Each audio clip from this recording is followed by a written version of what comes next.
משנאה. מה אכלתם בגטו? היינו מצרכים. הבאנו מצרכים. ולא זוכרת שהיה חוסר. אומנם היינו כבר כמה שנים בצמצום, אבל לא היו לנו דרישות גדולות לאוכל. היה יודנראט? יודנראט בגטו? בגטו? לא זוכרת. לא היינו הרבה זמן בגטו. אולי 2-3 סך הכל. ומאז שלקחו את אבא שלך, זו היה הפעם האחרונה שראית אותו? כן. לא ראיתי יותר את אבא. אמא עם אחותי היו לבקר אצלו. אני לא הלכתי איתם, כי היה לי כל כך קשה להיפרד ממנו, שנשארתי בבית. לא הלכתי לראות אותו. רק אמא ואחותי ביקרו אצלו פעם אחת במקום איפה שהיו. אבל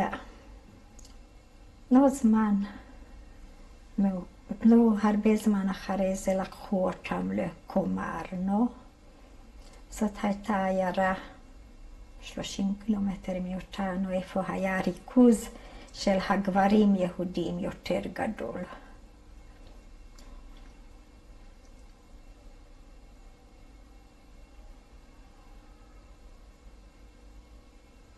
את יודעת מה עלה בגורלו?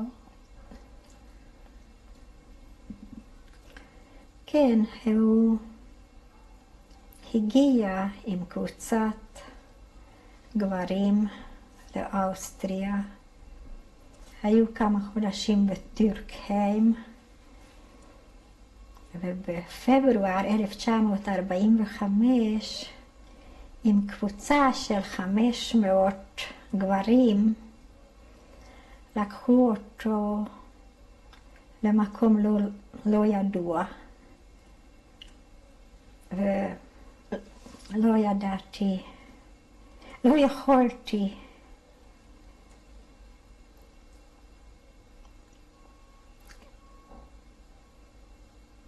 הכרתי לאן לקחו אותו ומה עלה גורלו, ולא הצלחתי.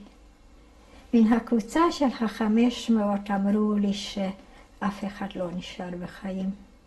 בטורקהיים היו ביחד עם כמה מכירים מן העיירה שלנו, גם עם בן כיתה שלי, שהוא אמר לי שעם קבוצה של 500 גברים לקחו אותם משם למקום לא ידוע.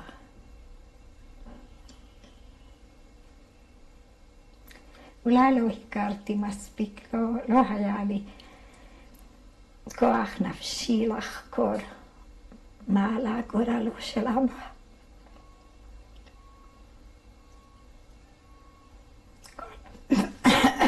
כל השנים חיכיתי לו שאולי יחזור. היה בן אדם בריא, חזק, בסך הכל בן 45.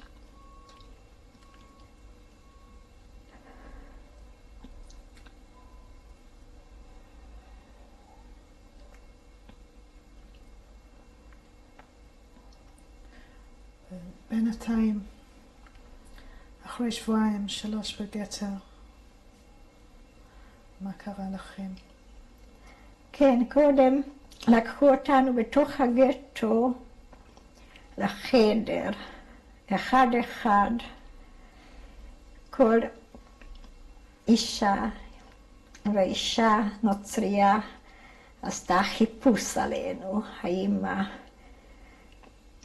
יש לנו דברי ערך. למי שהיה אז הורידה הכל, וגם חיפשה במקומות אינטימיות. אני חושבת שאספו שם הרבה זהב ודברי ערך, כי לכל אחד היה משהו. היה לי עגיל אחד, כי אחד איבדתי, גם את זה הורידה לי מן האוזן.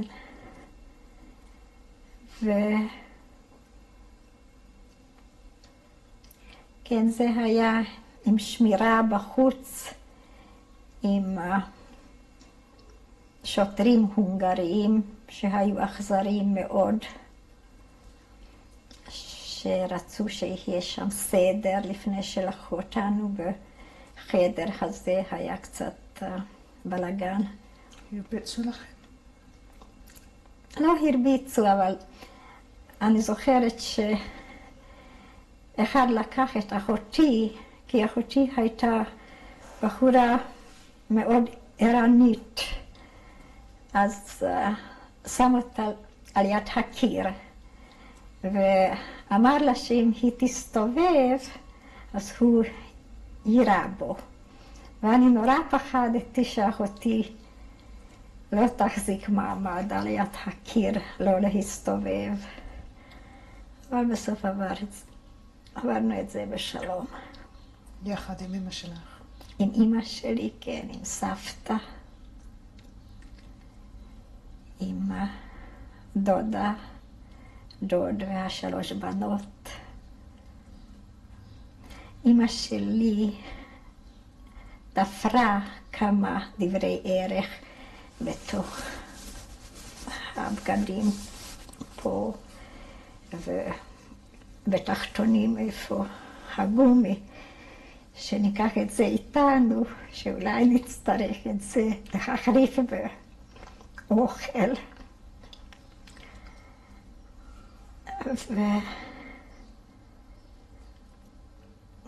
וככה לבשנו הרבה בגדים, כמה שיכולנו על עצמנו. גילו את זה? מה שאלת? הם גילו את ה... לא גילו. לא גילו. לקחנו את זה איתנו במטען לאושוויץ.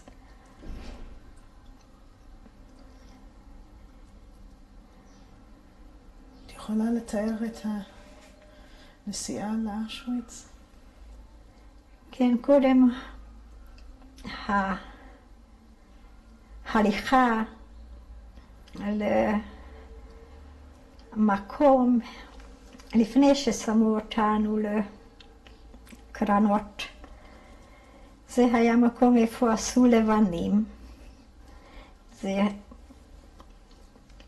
היו לך סככות בלי הקירות, וההליכה היה ברגל.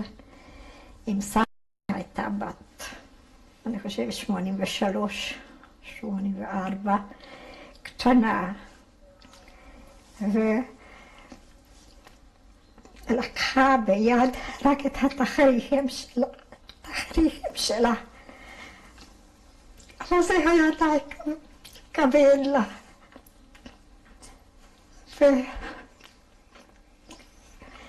וכמעט כל העיר עמדו אנשים והסתכלו עלינו, ואמא כל הזמן אמרה, אל תסתכלו ילדים, תסתכלו רק קדימה, לא לראות את השכנים ואת המכירים, אלה שמסתכלים עלינו, על ההליכה הזאת.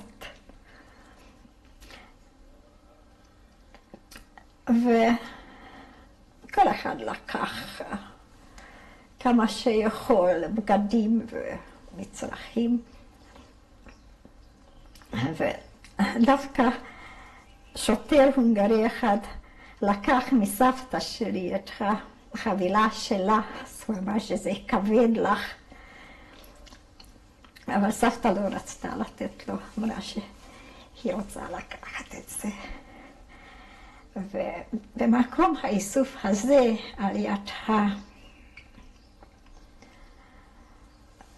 מסילת ברזל, היינו, אני חושבת, 4 או 5 ימים, בתנאים מאוד קשים, בלי מים, והביאו שם גם אנשים ממקומות הסמוכים, מכפרים, גם מעיירה של 20 קילומטר בערך, מגלנטה, איפה הייתה קהילה יהודית גדולה, גם משם הביאו אלינו את היהודים. המקום היה צפוף מאוד, וחולים,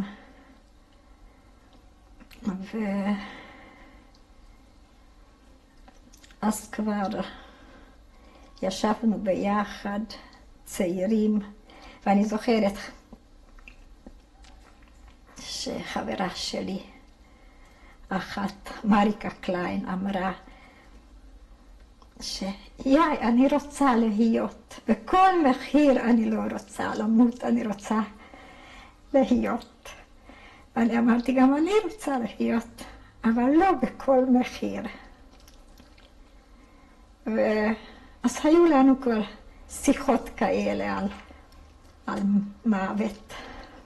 למה התכוונת לא בכל מחיר?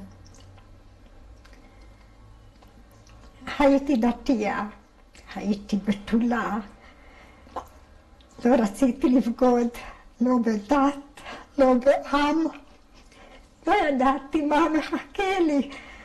רציתי, הייתה לי כוונה להחזיק מעמד בצורה מכובדת, כמה שאפשר.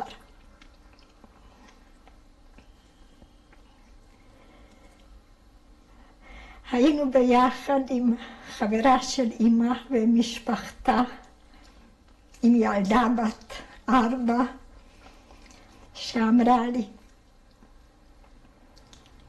אמא שלי כל הזמן בוכה, אבל אני אומרת לה, אל תבכי אמא, רק שלא יהיה לנו יותר גרוע, ילדה בת 3.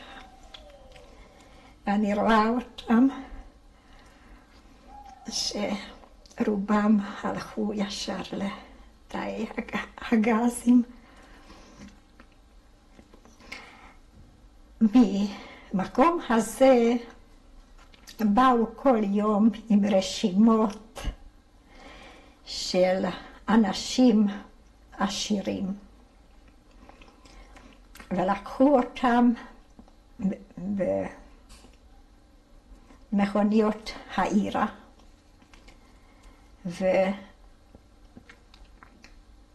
וחזרו בצורה נוראית. איפה לקחו אותם, אז כבר הם סיפרו שבעיירה נמצאים גרמנים,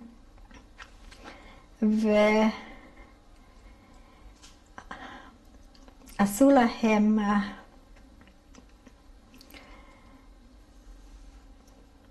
חיפושים על הרכוש שלכם. זאת אומרת, רצו לדעת איפה הקבידו את החביאו את הזהב והדברי ערך שלהם, וקיבלו מכות רצח. והחברה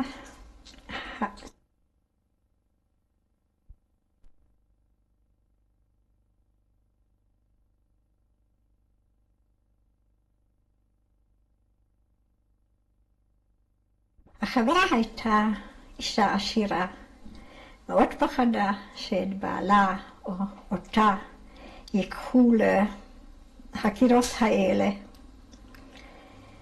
אז ממש חיכתה שכבר ייקחו אותנו מן המקום הזה הלאה. אז באמת לא הייתה צריכה לחכות הרבה, כי בעוד אולי יומיים, 3, היינו בטרנספורט הראשון, כי כמה אלפי יהודים, אני חושבת שהיינו שם בסביבות 6,000 אולי יותר אנשים. זה העיירה שלנו, כפרים וגם גלנטה, שגם כן עיר עם הרבה יהודים. חילקו אותנו בשני טרנספורטים. את זוכרת איזה תאריך זה היה? כן. הטרנספורט הראשון יצא ביום ראשון.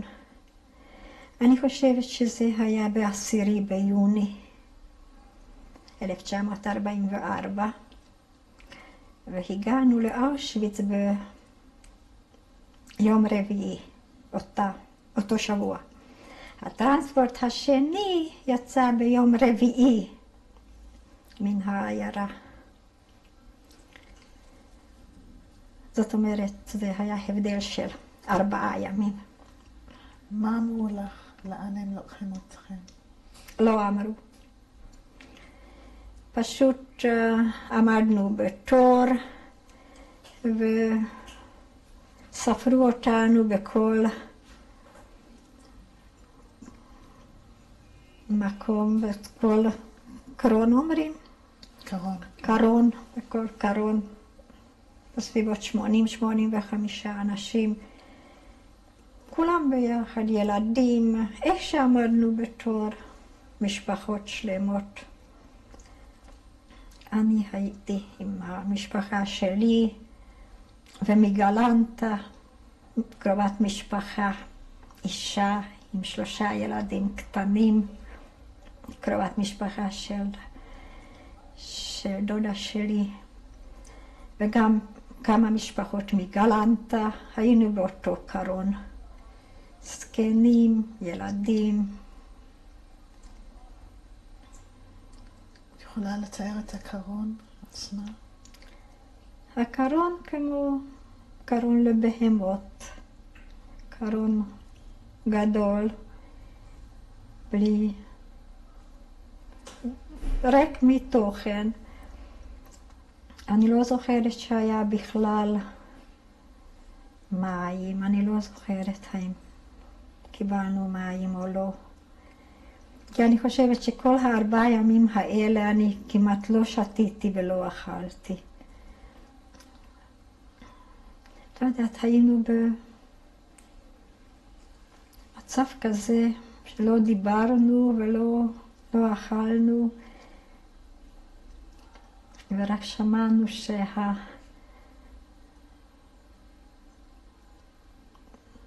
שהרכבת נוסעת, אבל לאן ואיפה לא ידענו. עצרתם בדרך? עצרנו, כן. עצרנו פה ושמה. פעם אחת אני זוכרת שפתחו את הדלת ועוד באו 2 אנשים שליוו את הרכבת ואמרו שמי שיש דברי ערך שייתן להם, כי איפה שלוקחים אותנו בין כה הם ייקחו לנו הכל. אז אני לא יודעת האם מישהו נתן או לא זוכרת. אבל לא ירדת מהקרון. לא ירדתי מן הקרון כל 4 ימים האלה. היה מקום לשבת? או... לשבת כן, אבל לשכב לא. לשבת. אני רק זוכרת שאמא פעם אחת הכריחה אותי, כי היא שמה לב שיומיים לא עשיתי פיפי. אז אמרה שזה מאוד מסוכן וזה שאני מוכרחה. אז שמה אותי בפינה והכריחה אותי לעשות פיפי.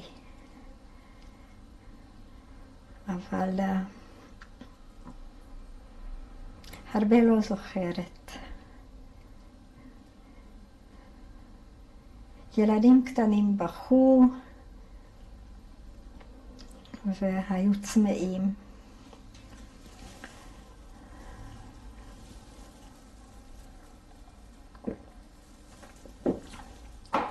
אבל הייתי במין אדישות כזו,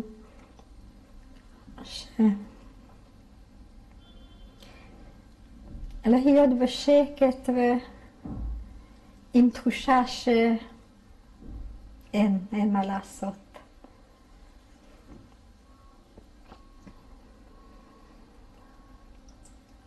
ואז אחרי 4 ימים. לפנות בוקר הגענו למקום איפה שפתחו את הדלתות. היה קר מאוד,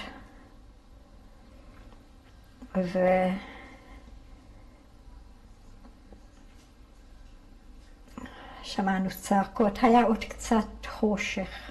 זה היה ממש בסביבות 4:30 לפנות בוקר. כנראה שנרדמנו קצת והתעוררנו על צעקות איומות. לוס, לוס, לוס, ראוס, ראוס, לוס, לוס. אז אני זוכרת שאמא נתנה לאחותי מעיל של סבתא שתלבש, כי פתאום הרגשנו את הקור העז. אז אחותי קפצה מן הקרון, ואני עוד עזרתי לאמא ולסבתא לרדת מן הקרון,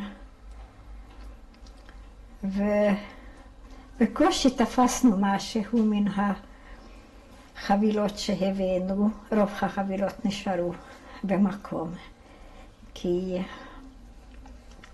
היינו צריכים מהר לרדת. וכיוונו אותנו בכיוון מסוים. סבתא ואמא החזיקה את סבתא ואני על יד אמא, והלכנו. אז היה פאניקה גדולה וצעקות, וכמה רגעים אחר כך אני הרגשתי שמישהו עושה לי ביד וזרק אותי לכיוון אחר. ועד שהסתכלתי כבר אמא וסבתא הלכו, ואני עמדתי שם, לא ידעתי מה לעשות, האם לחזור אליהם או וללכת לכיוון איפה שראיתי שגם כן הולכים, ושם היה גם מישהו שצעק וכיוון. מה עם אחותך? לא ראיתי את אחותי, לא ידעתי איפה אחותי. לא ראיתי אחר כך כבר אף אחד, רק הלכתי וחיפשתי את אחותי. לא ראיתי אותה.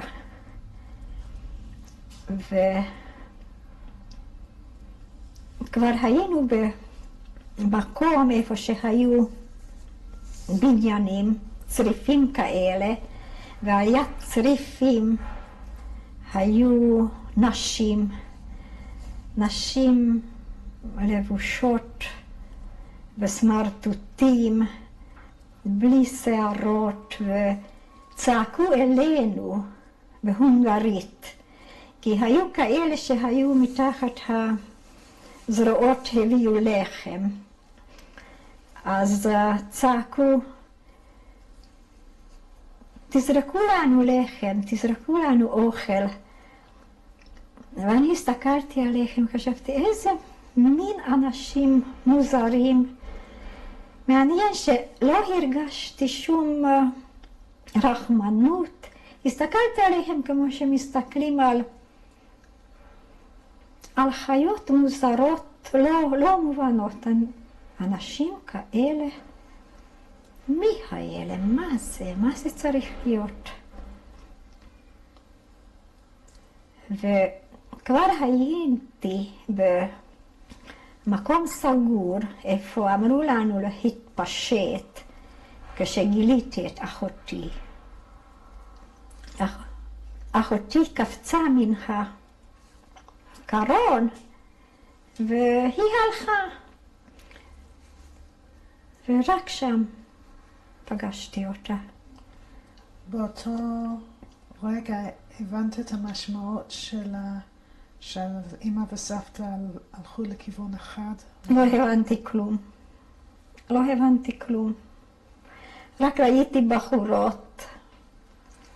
בחורות מן העיירה שלנו שכן הכרתי אותם, בחורות שלא הכרתי.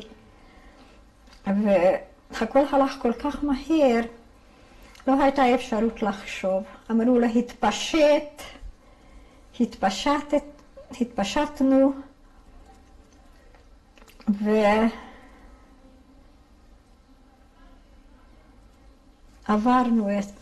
עברנו דרך דלת, איפה כבר ישבו כמה בחורות, אני חושבת שגם גברים, שהורידו לנו את השערות עם מכונות לגמרי. ואחר כך זרקו אותנו לחדר אחר, איפה שקיבלנו חבילה של בגדים לא שלנו. אני עם אחותי, איפה שהתפשטתי, אמרנו שאנחנו נשים פה בפינה הזאת את הבגדים שלנו, והיינו לבושות בהרבה בגדים, שכשנחזור, שנמצא שם את הבגדים, אבל כבר לא חזרנו שם, רק את הנעליים החזקנו ביד. זה אמרו שאפשר לקחת נעליים, אבל בגדים קיבלנו אחרים, ואת הנעליים היו שלנו. איזה בגדים קיבלתם? סמרטוטים.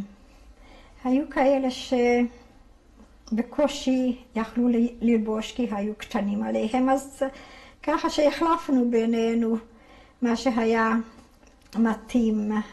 ממש סמרטוטים אזרחיים.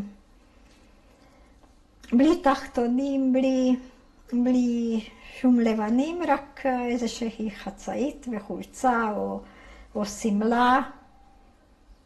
זה הכל, ונעלנו את הנעליים שלנו. נעליים היו לנו טובות, עשויות, שבאמת הכינו בבית נעליים טובות להליכה, וזה בזמן שהיינו בחודשיים בבירקנאו, זה מאוד עזר לנו, כי החזיקו מעמד. מי שהנעליים נקראו להם, אז היו שם אבנים עם שפיצים בדרך, שהיה נורא קשה ללכת. אבל הנעליים, גם שלי, גם של אחותי, החזיקו שם מעמד.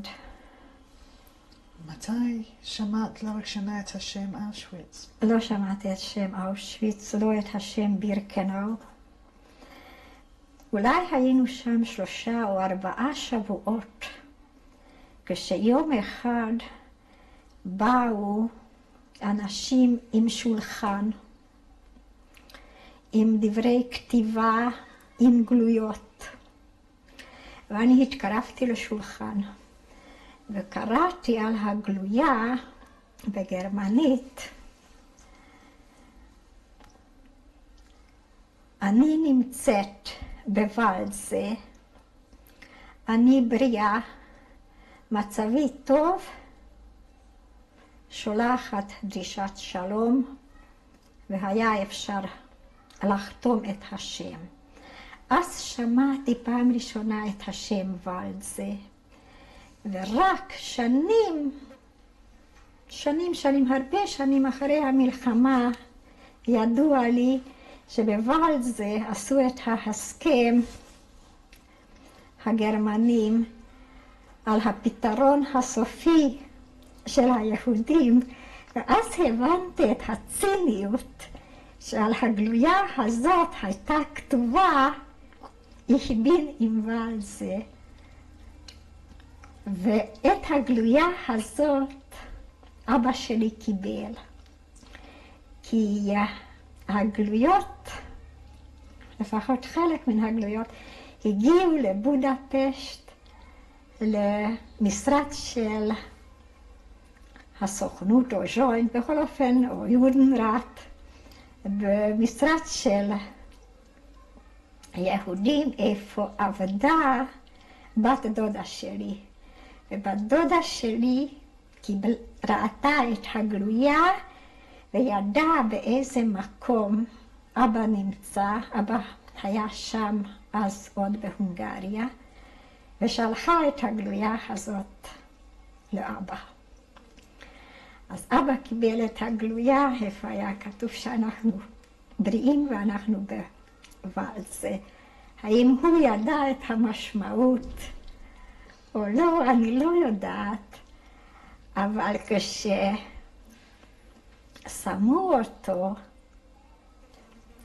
בקבוצה של 500 איש, אז החבר מן הכיתה שלי שאל אותו, דגן בצ'י, אתה רוצה שאני אוציא אותך מן הטרנספורט הזה, כי יש לי אפשרות.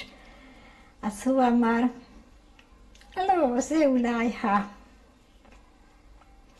הרצון האל, ואולי איפה שיקחו אותי, אני אמצא את הבנות שלי.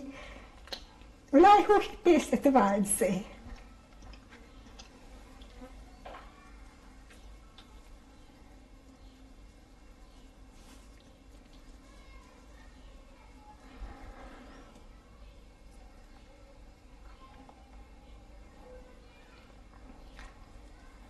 לא שמעתי את השם אושוויץ. בירקנאו שמעתי, אבל לא ידעתי מה זה בירקנאו, וידעתי שאני בבירקנאו, בבלוק 5. מאוחר יותר לקחו אותנו לעשות לנו מקלחת, אולי 3-4 קילומטרים ברגל לאושוויץ. ושם עשו לנו מקלחת. במשך החודשיים, אולי 3 פעמים, לקחו אותנו לעשות את המקלחת באושוויץ, והלכנו ברגל. ובדרך ראיתי כל מיני קבוצות של אסירים. פעם פגשנו קבוצה שקראו לנו גברים הונגרים, שקראו לנו בהונגרית, מאיפה אתם, איפה באתם. ופעם פגשנו קבוצה של אסירים יוונים, צהובים, כנראה שהיו בקבוצה שעשו עליהם ניסיונות רפואיות. ופעם ראיתי קבוצה של צוענים שישבו על יד הדרך ושברו אבנים. יצא לך לדבר עם אסירים יותר ותיקים?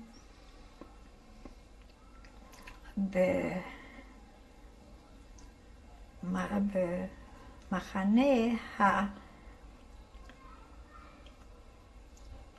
בכל בלוק הייתה בלוק אלטרסטה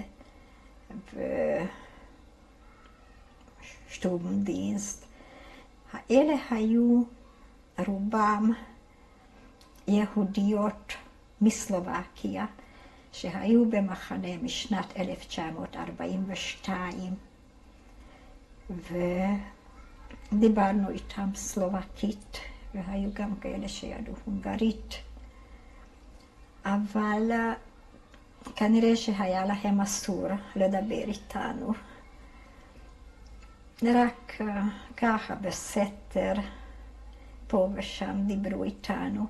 היו גם כאלה שחשבנו שהן אכזריות, כי היה להם קשה להחזיק אותנו במשמעת, בצל אפל פעמיים ביום, בבוקר, בערב. עמדנו שעות בבוקר בקור, וגם אולי בצהריים, גם בחום, אני כבר לא זוכרת באיזה שעות עשו פתאום צל אפל, והיינו צריכים לעמוד בחמש בצורה אחד אחרי השני, בצורה הזאת שיוכלו לספור אותנו. היה לך מספר? לא. לא היה מספר. לא היו מים. אני לא יודעת איך. חודשיים לא שתיתי מים, לא ראיתי מים. רק לפעמים הביא אוטו כזה כמו לדלק, הביא מים, והיה שם מברזל על הרצפה בגובה אולי 20 סנטימטר, כזה מקום, איפה שפכו את המים. ושם רצו אלפי בנות לשתות מים, אבל זה היה סכנת נפשות. אני אף פעם לא רצתי שם, אני רק עמדתי מרחוק והסתכלתי מה הולך שם. ומן הידיים ואולי מן הלשון ככה שתו את המים, וגם נפלו בזה כי היה שם דחף. אני לא הלכתי אף פעם, לא שתיתי מים בבירקנאו. יכולה לתאר את הבלוק שלכם, איפה ישנתם? כן, בהתחלה היינו בבלוק גדול, אני חושבת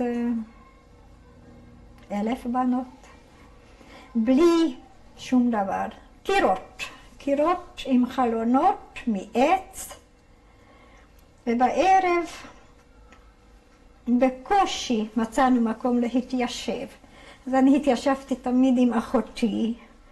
אחותי שמה את הראש על הברכיים שלי ואני את הראש על הגב שלה. בצורה כזאת עברנו את הלילות. היינו ביום לא עשינו כלום, רק הסתובבנו, היה חם מאוד, בלי עץ, בלי ירק, הסביבה של הבלוקים. אבל עשינו קבוצות ודיברנו. על מה דיברתם? על מה דיברנו? שאלנו אחד את השני מאיפה הוא בא.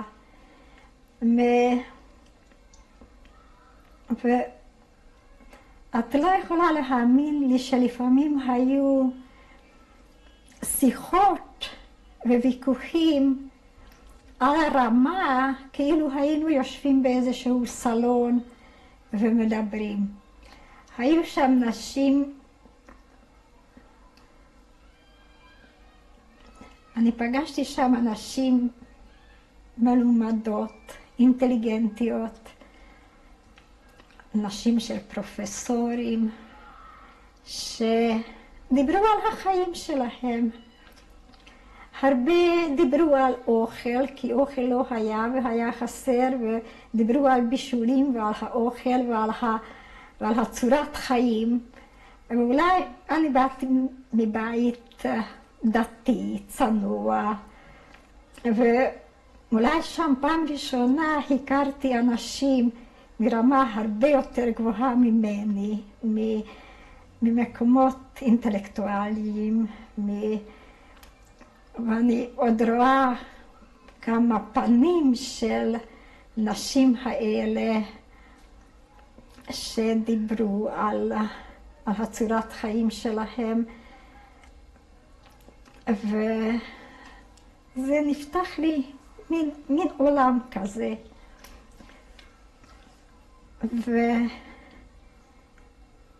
ואחר כך אנחנו התנדבנו עם אחותי. היה לי ביום ראשון היה לי גם מקום מאוד מזעזע. יום ראשון עמדנו בשורה בתוך הבלוק, ובאה אישה אס-אס, קטנטונת כזו, ואמרה שבאתם מקום לא לפיקניק, באתם לעבודה, ומי שחולה, מי שהרגיש את עצמו חלש, מי שלא מסוגל לרוץ, אז רצוי שיבוא אליי, כי יהיה לו קשה להישאר בתנאים קשים פה.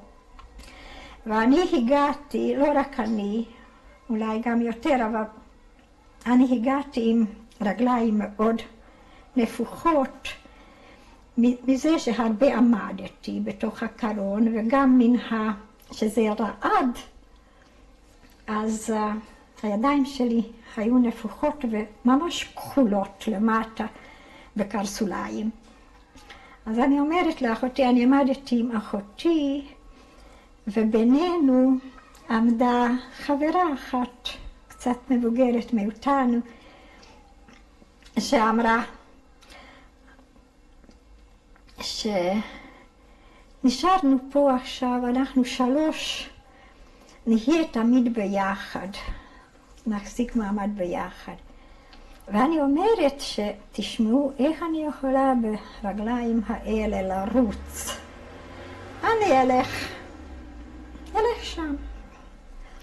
אז אני ירדתי מן השורה והלכתי לכיוון איפה הייתה כבר ריכוז של בנות שאמרו שהן לא בריאות. ואני עומדת שם ומסתכלת, באמת ראיתי שהן לא בריאות וזרות, ובינתיים הגרמניה כבר הלכה לירות בשורות. אז כשראיתי שהיא הולכת בכיוון אחר, אני לאט לאט חזרתי, ואני אומרת לאחותי, אני נשארת פה. הייתה לי הרגשה מוזרה כזאת. וכמה רגעים אחרי זה, היא הגיעה אלינו, ולחברה הזאת שאמרה, אנחנו 3 נשארות ביחד, היא אומרת לה, דו קום מיט, ולקחה אותה. את איתי. לקחה אותה מן השורה. ואני חשבתי שאולי אני אשמה שהיא שמה לב שחזרתי וחשבה שזאת הייתה היא, אבל אני לא אמרתי כלום, ולקחה אותה.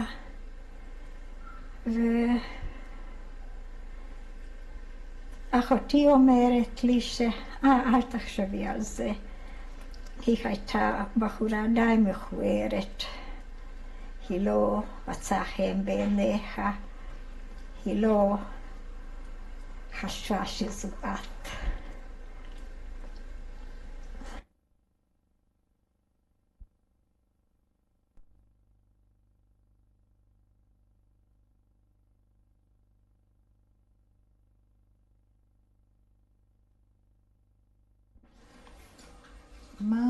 מה אכלת שם באושוויץ? קיבלנו חתיכת לחם כל יום. זה היה קשה. בהתחלה זה היה נורא קשה לאכול, אבל התרגלנו, ודווקא אחר כך חשבנו שזה הדבר הכי טעים בעולם. חתיכת מרגרינה, אני חושבת גם כן. לחם ומרגרינה קיבלנו כל יום, חתיכה. וחוץ מזה, אנחנו התנדבנו לאסקומנדו עם אחותי, ואחר כך התברר שעוד